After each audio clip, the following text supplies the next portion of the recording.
कौम की खिदमत नहीं आप उनको पहनाना मैं तो आप ही को पहनाऊंगा। हाँ मैं तो आप बिल्कुल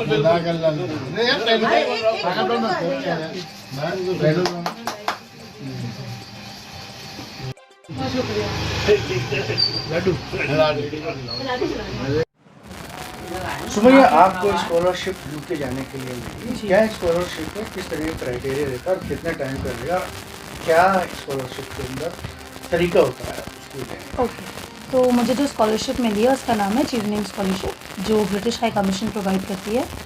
इस स्कॉलरशिप के बारे में मैं पहले छोटा सा ब्रीफ दे देती हूँ। ये स्कॉलरशिप हर मतलब कई सारे कंट्रीज़ में प्रोवाइड की जाती है BHC की साइड से। जैसे इंडिया से हर साल 50 to 55 स्कॉलर्स सेलेक्ट होते हैं। इसका सेलेक्टिंग क्राइटेरिया ये होता है कि उन लोगों को इंडिया से फ्यूचर लीडर्स चाहिए या वर्ल्ड से फ्यूचर लीडर्स चाहिए। मैं इंडिया के बेसिस पे बात करूँगी। तो क्या होता है कि हर साल एप्लीकेशन ओपन होती है अराउंड अगस्त में।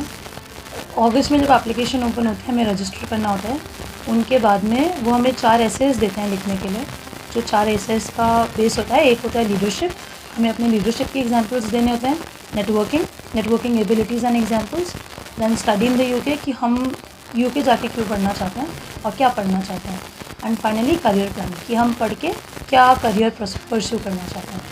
तो ऐसे ही जब मैंने रजिस्टर किया था, मैंने अपने 4 एसेस सबमिट करे।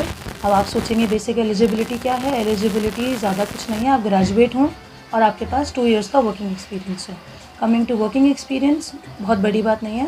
फुल टाइम किसी ने अगर काम नहीं किया है, आपने किसी भी तरीके की कोई वॉलंटरी सर्विसेज या पार्ट टाइम जॉब भी किया है, वो भी शीवनिंग में काउंट किया जाता है। वंस आप ये सब चीज़ें सबमिट कर देते हैं, आप अपना पासपोर्ट वगैरह सबमिट करते हैं, तो टू प्रूफ कि आप उस पर्टिकुलर कंट्री के नेशनल हैं, आप वो सबमिट कर देते हैं। देन ये एसेस चले जाते हैं, ये एसेस स्कैन किए जाते हैं, स्क्रूटनाइज किए जाते हैं, पढ़े जाते हैं। उस बेसिस पे अगर मान लीजिए ओवरऑल बोल चला 60 to 63,000 एप्लीकेशन जाती हैं, फिर हर कंट्री के हिसाब से स्कॉलर सेलेक्ट किए जाते हैं जो इंटरव्यू के लिए अपियर होंगे। अभी आपको फाइनल स्कॉलरशिप नहीं मिलता, इंटरव्यू का रिजल्ट आता है, इंटरव्यू के लिए आप सिलेक्ट हुए, इसका रिजल्ट आता है फरवरी में जब रिजल्ट आता है तब आप इंटरव्यू के लिए प्रिपेयर करते हैं। एंड अराउंड मार्च अप्रैल तक इंडिया में इंटरव्यूज़ कंडक्ट होते हैं। इंटरव्यू पैनल BHC के लोग होते हैं, ब्रिटिश हाई कमीशन के लोग, जो वहाँ के ऑफिसर्स या एम्प्लॉयज़ होते हैं, और 2 इंडियन होते हैं, 2 ब्रिटिशर्स होते हैं, या उस टाइम की अवेलेबिलिटी पे डिपेंड करता है, वो आपका इंटरव्यू लेते हैं। इंटरव्यू का बेसिस भी यही 4 क्वेश्चंस रहते हैं, बट अलग तरीक़ों से। वो बस ये पूछना चाहते हैं या देखना चाहते हैं कि आप एलिजिबल हैं या आप उस स्कॉलरशिप के लिए कितने ज़्यादा फीजिबल हैं। जब वो ये इंटरव्यू ले लेते हैं, उसके बाद आप जून तक इंतज़ार करते हैं उनके फाइनल ईमेल का। इधर यू आर सिलेक्टेड, रिजेक्टेड या रिजर्व, वो जून में अनाउंस होता है। So it's a very simple criteria. आप अपने एलिजिबिलिटी चेक करें, आप चेक करें कि आप किस तरीके से उन एसेस को आंसर करते हैं। एक क्वेश्चन हो सकता है कि हमारी तो इंग्लिश इतनी अच्छी नहीं है, कोई बात नहीं, आप एक नॉमिनल अच्छे बेस पे इंग्लिश में अगर लिखते हैं और आप अपना मैसेज कन्वे कर पाते हैं, क्योंकि मैं ऐसे लोगों को भी जानती हूँ जो गाँव से आते हैं, जो गाँव से आए हैं, जो वहाँ पढ़ रहे हैं। तो आप उस हिसाब से उस डायरेक्शन में सोचिए कि जिसमें कि मैं स्ट्रैटेजीज़ और प्लानिंग समझूंगी कि किस तरीके से ग्लोबल साउथ की सिटीज़ को डेवलप किया जाता है। ग्लोबल साउथ में हमारा देश भी आता है, तो उस डायरेक्शन में मैं इंशाल्लाह पढ़ने जाती हूँ। एंड मेरी बहुत ज़्यादा उम्मीद है कि उस पढ़ाई के बाद में आके उस चीज़ को यहाँ इम्प्लीमेंट कर सकूँ। So let's see. आपकी जो जनरेशन जी आने वाली जी, उनको क्या मैसेज देना चाहते हैं?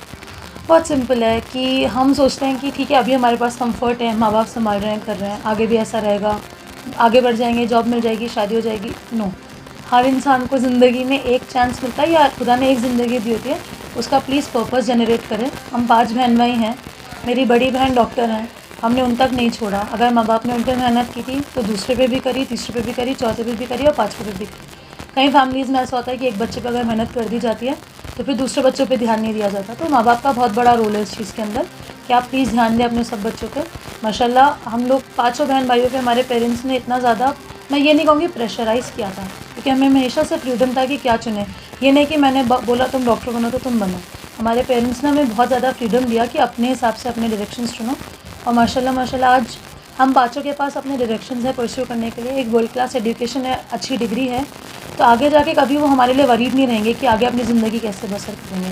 हमारे प्रिसाइजली लड़कियों के साथ ये किया जाता है, जो कि शायद बुरा भी लग सकता है, बट एक सर्टेन एज के बाद बस एक प्लान होता है इसकी शादी कर, या इसको इससे ज़्यादा पढ़ाएंगे तो इसका लड़का नहीं मिलेगा, वो आपकी टेंशन नहीं है, अल्लाह के हाथ में है वो सब चीज़ें। वो हमारे लिए सोचने का मतलब वजह ही नहीं होनी चाहिए। अगर आपका बच्चा टैलेंटेड है, प्लीज़ उसको स्पेस दें, प्लीज़ उसे प्लेटफॉर्म दें, और प्लीज़ प्लीज़ प्लीज़ अपने बच्चों पे भरोसा करें कि अगर आप उन्हें कहीं बाहर भी पढ़ने भेज रहे हैं तो वो आराम से बिना किसी भी चीज़ के आराम से सुकून से रह लेते हैं। ज़रूरी नहीं होता हर जाके बाहर बच्चा बिगड़ता है। हम पाँचों बहन भाई बाहर से ग्रेजुएटेड हैं, इस चीज़ की टेस्टिमनी हमारे फादर दे देंगे अल्हम्दुलिल्लाह कि उनको आज तक कभी हमारे किसी भी एक्शन से कोई शिकायत नहीं। तो प्लीज़ आप अपने बच्चों पे यकीन करें बनिस्बत दुनिया के। हमारे माँ बाप ने नहीं करी तो अल्हम्दुलिल्लाह हमें कभी कोई टेंशन नहीं हुई कि कोई हमारे लिए कुछ कह देगा, हमारे डैडी बिलीव कर लेंगे। ना आज तक ऐसा हुआ है, ना आज तक कोई ऐसा करने का सोच सकता है। तो प्लीज़ अगर आप फ्रीडम देंगे, आप स्पेस देंगे लोगों को, तभी वो बोल पाएंगे। आप नहीं देंगे तो आप बिल्कुल आराम से अपने बच्चों को मोटिवेट कर सकते हैं अच्छे से अच्छी चीज़ परस्यू करने के लिए। ब्रिटिश से जो आपको ये स्कॉलरशिप मिली है, तो हर साल इंडिया में कितने बच्चों को स्कॉलरशिप मिली है? देखें, हर साल there is no number of scholars, particular number नहीं डिफाइन कर सकते क्योंकि आई गेस फंड्स पे डिपेंड करता है। इस साल क्योंकि हमारी कंट्री ने 75 ईयर्स कंप्लीट किए इंडिपेंडेंस को, तो इस साल उन लोगों ने पार्टनर स्कॉलर्स भी लिए हैं। दैट इज़ अडानी फाउंडेशन जो है, या पियर्सन्स फाउंडेशन जो है, और कई ऐसी फाउंडेशन जो हैं वो भी स्पॉन्सर कर रही हैं। तो टोटल इस बार शायद 75 स्कॉलर्स जा रहे हैं कंट्री से, जिसमें शायद 50-55 तो BHC सिर्फ करेगा स्पॉन्सर, और बाकी शायद जो पार्टनर जो फॉर्म्स हैं, जो फाउंडेशन हैं, वो स्पॉन्सर करेंगी। Since I am not sure of the number, तो इस साल मुझे पता है 75 स्कॉलर्स जाते हैं। हर साल अमूमन 45 to 55 के रेंज में जाते हैं। आपका नाम बताइए। सुमैया मुस्लिम।